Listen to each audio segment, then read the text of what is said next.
Up next, Kamala Harris just picked her vice presidential running mate, Tim Walz, of the governor of Minnesota, a hardcore progressive and honestly a radical with a record that concerns me in a lot of ways.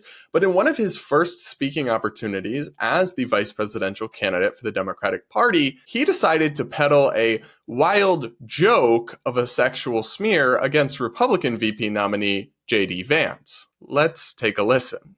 Like all regular people I grew up with in the heartland, JD studied at Yale, had his career funded by Silicon Valley billionaires, and then wrote a bestseller trashing that community. Come on!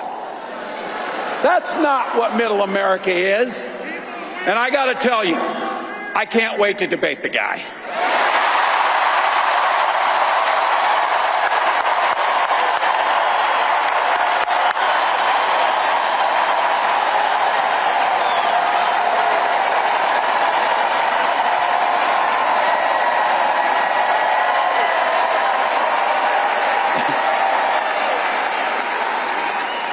That is, if he's willing to get off the couch and show up. So, you see what I did there?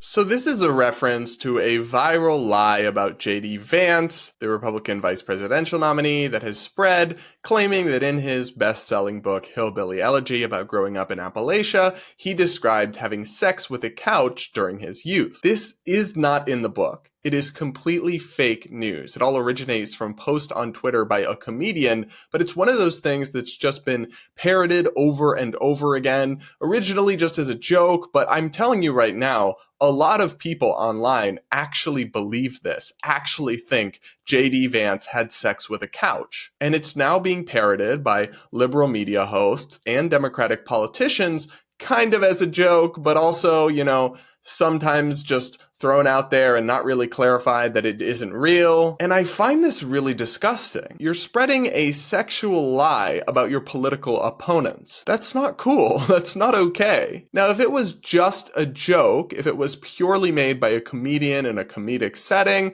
that would be one thing, and I would certainly not be all triggered over that. But a politician making a stump speech is a very different situation. And again, a lot of people don't know that this is a fake story. They actually think that this happened. So it's irresponsible for people on the left to spread this over and over again without clarifying that it's a joke, that it didn't happen, because a lot of people out there do actually think this is real. So you are spreading a lie about your opponent's sex life to humiliate them. That is not okay, especially from the progressives and Democrats who have screeched for years about the dangers of misinformation. But apparently misinformation is fine now if it's an opportunity to humiliate their political opponents. And there's really been very little mainstream media pushback or outrage over this blatant smear. But imagine if the roles were reversed. Imagine if Donald Trump was out there saying over and over again that Kamala Harris had sex with a cucumber. It's just a joke. It's harmless. You really think that would be the media's response, the mainstream media? No, there would be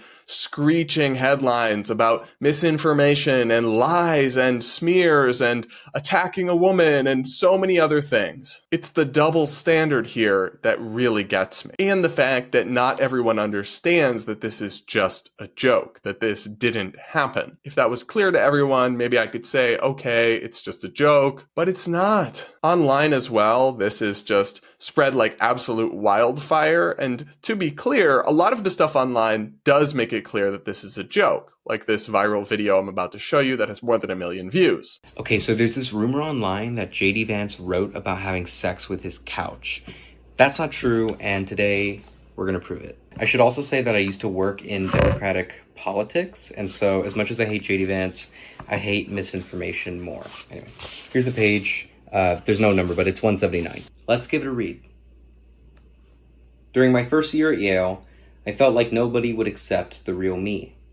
A working class kid who spent every night and sucking the cotton cheeks of Mama's couch while the ottoman watched. However, a lot of the stuff online doesn't make it clear that this isn't a real thing, that this is a joke. It's one of those things that's become a game of telephone that now a lot of people, especially on TikTok, actually believe that this is real. Okay, in case you missed it, because we've all been rightfully caught up in the Democratic chaos that's going on, I just need to make sure that nobody missed what's going on with JD Vance right now. So let's just do like a little rundown real quick. Okay, so what had happened was JD Vance a couch. JD Vance writes down and publishes on paper in a book about how he likes couches. That's concerning. That's remarkably unfair to JD Vance, and it's a real betrayal of many of the things that Democrats and progressives have claimed to care about in recent years, like policing the spread of misinformation and fake news. And of course, I have to note that in recent years, Republicans, no less than Donald Trump himself, haven't had any problem saying nasty personal things about their political opponents and spreading unsubstantiated claims about their opponents. But two wrongs don't make a right. And the mainstream media screams bloody murder, sometimes rightfully, when Republicans launch baseless and unsubstantiated smears of Democrats. Yet when the left does it to Republicans, they find it funny and harmless. Interesting how that works. You guys let me know what you think of the JD Vance couch controversy in the comments below. I am curious, do you find this funny and harmless, or do you think it's unfair and hypocritical? I can see both sides, but I do lean towards the latter camp.